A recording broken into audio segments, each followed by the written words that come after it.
My name's James, I work for the deer team here at BASC. We're here on the beautiful BASC Hampshire stalking scheme, and I'm here to talk to you a little bit today about one of the most important tools we use as wildlife managers, that is the high seat. So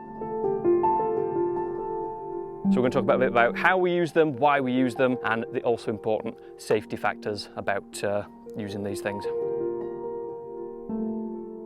So there's a fair few reasons we might choose to use a high seat on a piece of ground. Probably the absolute key one will be to boost safety. Obviously, if you're shooting a piece of ground which is overly flat, no hills and no natural backstops, shooting from an elevated position with your bullet going down just ensures that we know where that bullet's going to end up, keeps things nice and safe. Other reasons we may choose to use them, it makes a really good, nice vantage point. Instead of going and actively sneaking around on the ground looking for deer, foxes, whatever we're shooting, making a lot of noise, we're in a nice, safe place, a nice, steady place. We're far less likely to spook game. And again, get that nice, safe shot. Another reason you might choose to use a high seat, if foot stalking is not always the best option. You know, quite often you're more likely to disturb things like pheasants, game birds, which, you know, will not do you any favours with the keeper. So sitting in a stationary place will just keep noise, keep disturbance to an absolute minimum. In terms of where you choose to put your high seat, there's so many factors that come into play. Obviously, you want to put it somewhere where it's going to be safe. You don't want to be overlooking things like public footpath, roads, anything like that. Overlooking where you're likely to see whatever quarry it is. If you've got a fox run coming across the field or an area you know deer are likely to be feeding in, put it there. Give yourself every chance of success. You want to give yourself an awful lot to look at. You know, if you're looking down a really narrow ride, you're going to get bored quicker, you're going to give up quicker. Give yourself plenty of options. The longer you can stay in that high seat, the far more likely you will to be successful. In terms of types of high seats, we've got so many options. We've got options like this freestander, which you can pretty much put anywhere. Options like lean-tos, which are very similar to this but need to be placed up against a tree or another structure. You've got towers, you've got low seats, boxes, whichever one you choose, just make sure it's of a really solid construction, keep it in good nick, and obviously make sure it's placed somewhere successful and safe.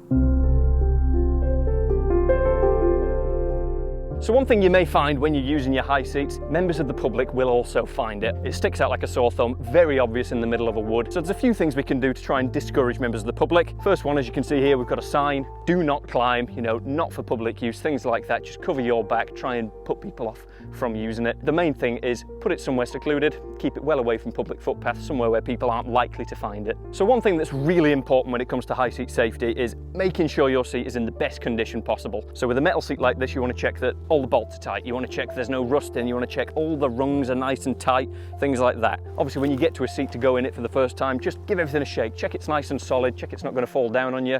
Maybe once a month, once every 2 months, do a really routine check all the bolts, check everything is in perfect order. If you're using wooden seats, which are very common, very popular, make sure the wood's in good nick, nothing's rotten, nothing's coming loose, nothing's snapped. One thing worth mentioning, we are finding more and more people having high seats sabotaged. People come across them and it's obvious what they're being used for. So check none of the rungs have been sawn through, check that no one's cut away your rope so your strap's holding it. It's a rare occurrence, but it does happen.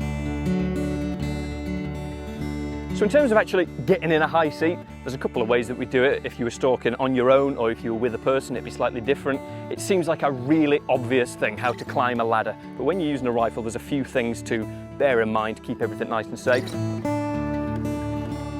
So we've got up to the seat, we've given it a good shake, check everything's nice and secure, which it is. So the first thing to do, obviously, get that rifle unloaded. Obviously, we'd never climb a seat, cross any major obstacle without unloading the rifle.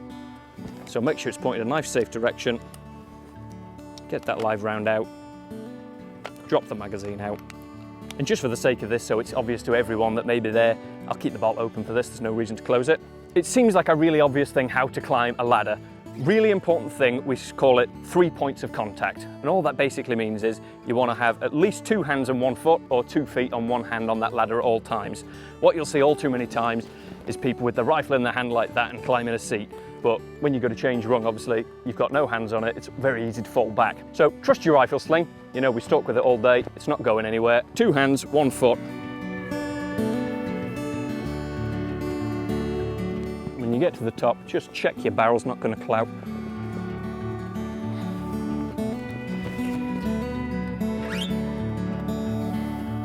Now we're up in the seats, a few things we need to do. Obviously, first, reload the rifle. You're not going to shoot anything with an empty rifle. No different now than if you're on the ground. You want to keep the rifle pointed in a nice, safe direction for loading. Now that that's loaded, the best way to keep that rifle propped up like that, you've got good control of the rifle, It's no real different when you're carrying your rifle pointed up on your shoulder, you know, where hands away from the trigger or anything like that, nice and safe. A lot of people will choose to have the rifle laid across the bar, in which case you'd pop it something like that. Obviously I've kept the bolt open there, that's an unloaded rifle. I personally would never choose to do that with a loaded rifle purely because the barrel is as close to horizontal as you're going to get.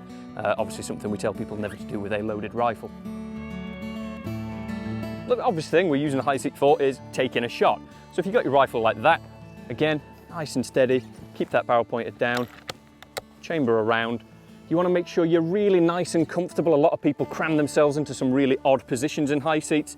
Really key thing for me, get your elbow rested on something. It will make your shooting far more secure. I also tend to put my hand under the stock on the fore and it just stops it bouncing around during a shot. I say both my elbows are rested, nice firm rest on there, and that is a really nice steady shot. So let's say we've taken our shot, whatever it is, we're confident it's dead. It's time to get down from the high seat. So basically all we're going to do is exactly what we did coming up the seat, but in reverse. So obviously we're going to start off by unloading the rifle, pointed in a safe direction.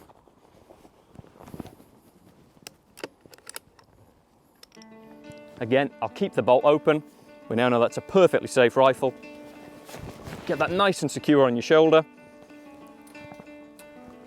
And again, always just keep in mind that 3 points of contact, just so we're never floating on that ladder. Process with two of you, it's slightly different, but actually more similar than you would think. It's very logical. So to show you that, we've got Will here with us. Whoever is carrying the rifle, in this case that'll be me, we'll go up the rifle first, that way no one's got a rifle pointed at them. Once I'm up, Will climb up the seat and join me. Main thing to keep in mind, once I'm in that seat, is not to load that rifle, not to really touch that rifle until Will is in the seat next to me and we're both happy and comfortable. So Will, we're going to climb up the seat now just to prove to you the rifle is completely empty, the bolt's open, no magazine in. You can have a look down that chamber there, completely empty, quite safe. So again, put that on my shoulder. Now again, Will, when you climb, remember 3 points of contact, nice and safe. Very important, have a conversation with your partner, whoever, where you're going to sit, who's going to be shooting, because whoever's going to be shooting needs to make sure they're comfortable. If they're left-handed, they want to rest their left elbow on there. If they're right-handed, they might want to sit on this side. So it's all about just talking to your partner, making sure everyone's happy, making sure everyone's confident and everyone's comfortable. So Will, I'm in there, rifle's still empty if you want to climb up the seat and join me.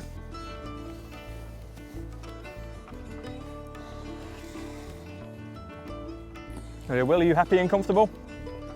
Fantastic. In that case, we will load the rifle up again, safe direction, check the safety catch.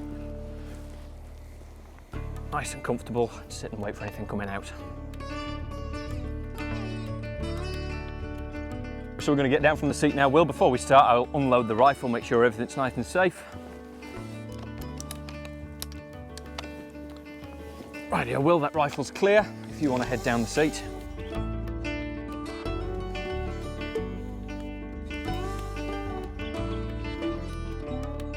So there we have it. That's a very brief rundown of the high seat. Again, really valuable tool for us as wildlife managers. Hopefully it's been interesting, hopefully you've learned something, but as always, if anyone's got any questions, always feel free to give us a call at BASC.